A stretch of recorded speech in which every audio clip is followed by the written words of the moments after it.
Hey everybody, this is D Hunter, bringing another action figure review. Today, we're going to look at the Neca Mummy Ardath Bey action figure. This is announced just a few days ago, and it was available at the Walmart website for order, so that's where I got it from. So let's take a look at the packaging. And the front is kind of like a big movie poster. Buried alive, brought to life again 3,721 years later. Karloff the Uncanny in The Mummy Ardath Bey action figure. Here's the front of the box.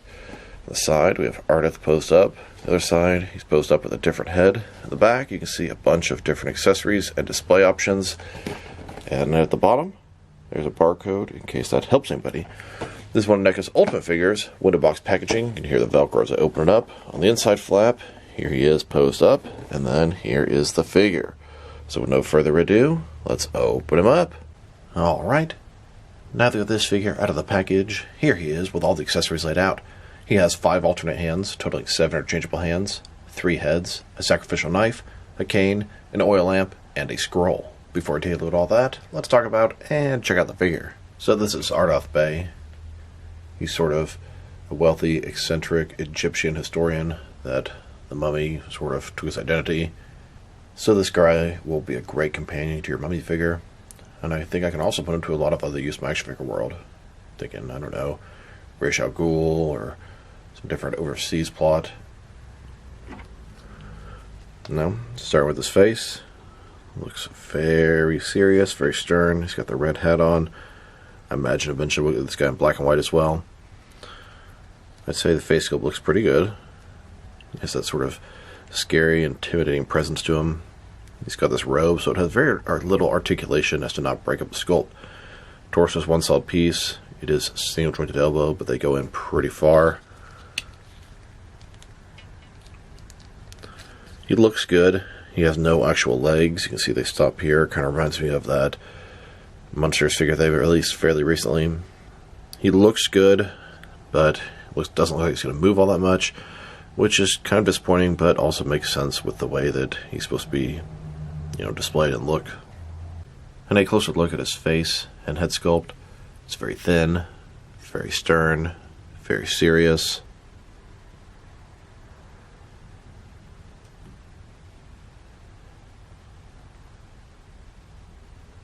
And then here's the figure, broken down as far as he can go, with all of his removable parts detached. Now let's check out his accessories. And let's start off with his hands. He has a total of 7 hands, 3 left hands, and 4 right hands. Here he is with his first pair of hands. These are a pair of default hands. They would look good relaxed at his sides. Here's his next pair of hands. His left hand is a gripping hand that can hold a pretty large item. And his right hand sort of maybe holds something sort of small. And he has one more right hand. This one is a gripping hand with a much smaller grip for some of his smaller accessories. And he has one more pair of hands. This is a pair of sort of decaying mummy hands. Now let's look at his heads. He has 3 of them. One looks like a regular human version of Ardath Bey, one a little more mummified, and then one even more decayed and decrepit. Here's a look at his first head. This one is the most human looking. And here's his second head. This one kind of looks like the mummy. And here's his third head.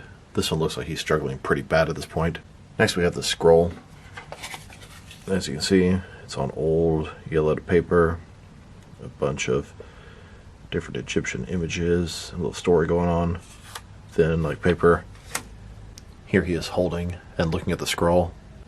Next we have his oil lamp. It's a little sort of golden lamp with a flame coming out of it. Can help navigate the tombs.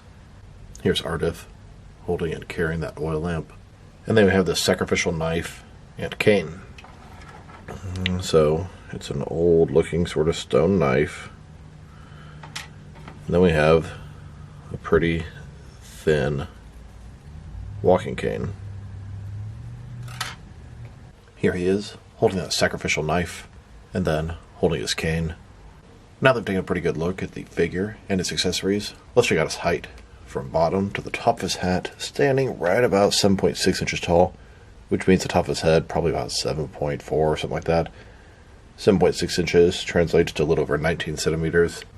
And for his articulation, starting with his head. Now his head and his neck are separate pieces, so he has articulation at the top of the neck and the bottom of the neck. You can rotate around like this, kind of hold the neck in place. You can rotate the head around, up and down. Very wide range of motion there. Shoulders on a ball joint, goes out a little bit less than 90 degrees. Up, down, around. He's got a single jointed elbow, but it goes in a lot more than 90 degrees. Very nice. It does also have rotation. And then his wrist here can rotate, and it's hinged as well. Torso is one solid piece. His waist, his ball joint, rotate around, forward and back. And of course, his sort of dress type thing, nothing going on there. And then his legs, which at the top, they can rotate. And then he has fairly normal ankles. You go forward and back at least a little bit. Rotate here as well as the top of the pant leg. And I guess I can tilt and rock a tiny bit as well. Articulation is a little bit disappointing, but I also understand you don't really need legs. You can do whatever they need all the way up there. It's kind of pointless. Here's Ardath Bey holding the sacrificial knife in the tomb with the mummy behind him.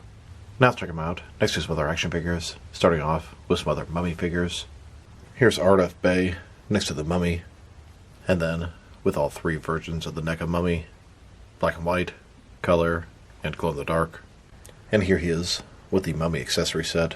We have the large sarcophagus that actually holds the mummy and this little background piece. And here, next to Diamond Select Toys, mummy and sarcophagus set. And now, with NECA's Michelangelo as the mummy from their Ninja Turtle and Universal Monsters crossover line. Here he is, next to the wrestler Gold Dust in an Egyptian outfit. Next, with the Mattel DC Universe Classics Golden Pharaoh. And now, with the McFarlane Batman Classic TV series King Tut figure. And here, with the Monster Force Forgotten King. And now let's check him out next to some other horror figures. Here he is, next to some other NECA Universal Monsters, Frankenstein, Dracula, the Wolfman, and the creature from the Black Lagoon. And here he is with some more modern horror icons, Freddy, Jason, Michael Myers, and Leatherface. Now let's check him out next to some action figures from different various companies, so we can see how he fits in both scale and style-wise, in case you want to know which lines you can mix him with. Since he's a NECA figure, they're typically the 7-inch scale. I'm going to start off my comparisons with some of the large action figure lines I collect, and work my way smaller. But first, let's check him out with some of his NECA brothers. In front of you are 5 different action figure lines, all from NECA Toys, all 7-inch scale, and now, with some Jack-specific and Diamond Select Toys. Here's Ardath Bey next to a roll of Gorilla Tape, and here he is with some McFarlane toys and DC Direct figures. Then, with both some Mattel and Jazzwares wrestling figures. And now, with some Mezco and Mattel DC figures. Next, with some Mafex and Hasbro Marvel Legends. And finally, with some S8 figure arts and Jazzwares Fortnite figures. So overall, it's a good Ardath Bey figure. It's a good addition to the Mummy collection. I think I can put this guy to a lot of use, different characters and background situations. I feel like he's a little bit too tall. Even without the hat, his shoulders are quite a bit taller than the other NECA figures that I have. His accessories are absolutely fantastic. 2 different looks, tons of extra stuff. His articulation, kind of on the disappointing side, but I totally understand why. If you want to put articulation in the middle of a sort of long flowing gown or dress type thing, it's going to break it up and look kind of bad. If I were to rate this figure, first thought is a 7 out of 10, but I'm probably going to bump it down to a 6.5 just because the way he's articulated. And I get it, but it's still sort of disappointing. He does look fantastic, though. So I kind of want to put a 7, but he's just limited in the range of motion so much. 6.5 it is. So this is D Hunter. Thank you for watching this video. If you liked the video, press like below. If you have anything you want to say to the video, add to the comment section. If you want to see additional action figure reviews from me, press subscribe. I do appreciate when you do that.